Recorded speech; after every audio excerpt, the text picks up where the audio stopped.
Sam Smith photo by a bear for the New York Times. Charlotte, North Carolina. Activists in Durham, North Carolina, tired of waiting for local leaders to decide what to do about a statue of a Confederate soldier downtown, on Monday literally took matters into their own hands, yanking it off its pedestal and then kicking it, as if trying to beat it into submission.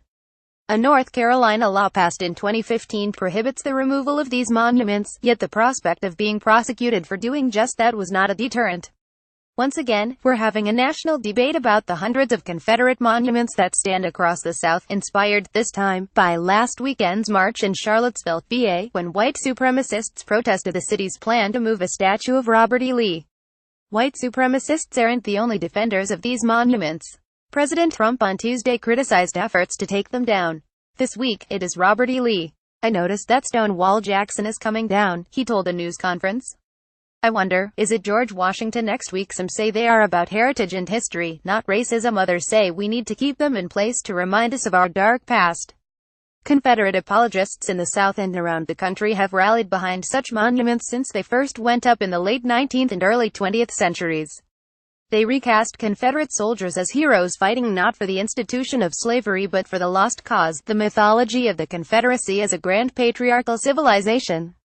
Many of the monuments celebrate figures like Lee, who even today is defended as a critic of slavery who only grudgingly joined the Confederacy. More familiar than the Lee Monument in Charlottesville is the one on Monument Avenue in Richmond, Virginia. Less familiar is the monument to Lee in the United States Capitol. His figure is also carved into Stone Mountain, alongside Stonewall Jackson and Jefferson Davis. He was, and remains, the most iconic of Confederate heroes. But the Charlottesville March, with its hundreds of neo-Nazis and white nationalists coming out to defend the memory of General Lee, puts the lie to the notion that, as the apologists say, these monuments are about heritage, not hate. This is hardly new. Confederate monuments have always been symbols of white supremacy.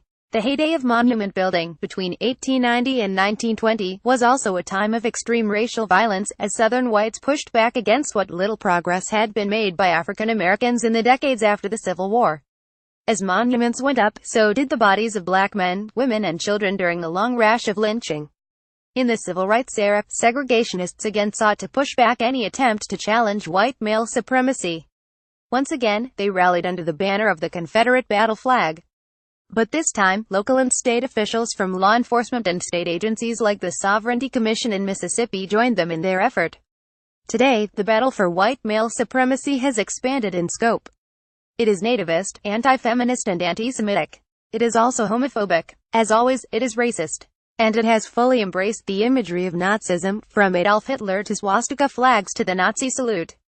Confederate heritage, as a unifying theme for the white South, also obscures the way that white elites use the white working class to do their bidding by pitting them against those with whom they have more in common economically than those in power.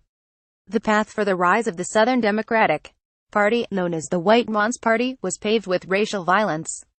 White elites showed their thanks by erecting Confederate monuments. This isn't just a Southern problem. The President of the United States has unleashed a new generation of domestic terrorists.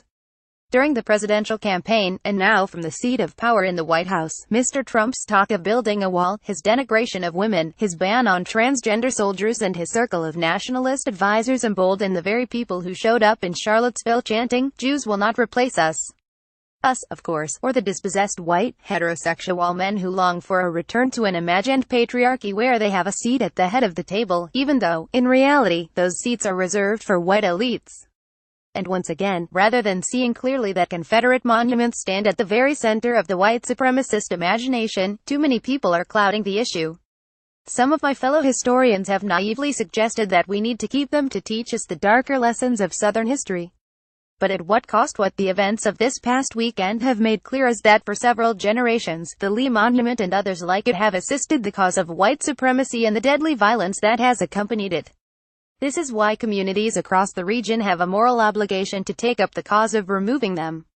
Artifacts of hate will be lost, but their history and meaning will not. While what happened in Charlottesville is a stain on our nation, we should remain hopeful for the future. Those who gathered in the name of hatred and bigotry did so under the banners of defeated regimes. This does not bode well for their cause. Truly patriotic Americans, of all colors and creeds, can and should stand up to them as they did this past weekend. But we also need leadership at all levels of government to condemn not only their actions but also white supremacy itself. Karen L. Cox is a professor of history at the University of North Carolina at Charlotte and the author, most recently, of Goat Castle: A True Story of Murder, Race, and the Gothic South.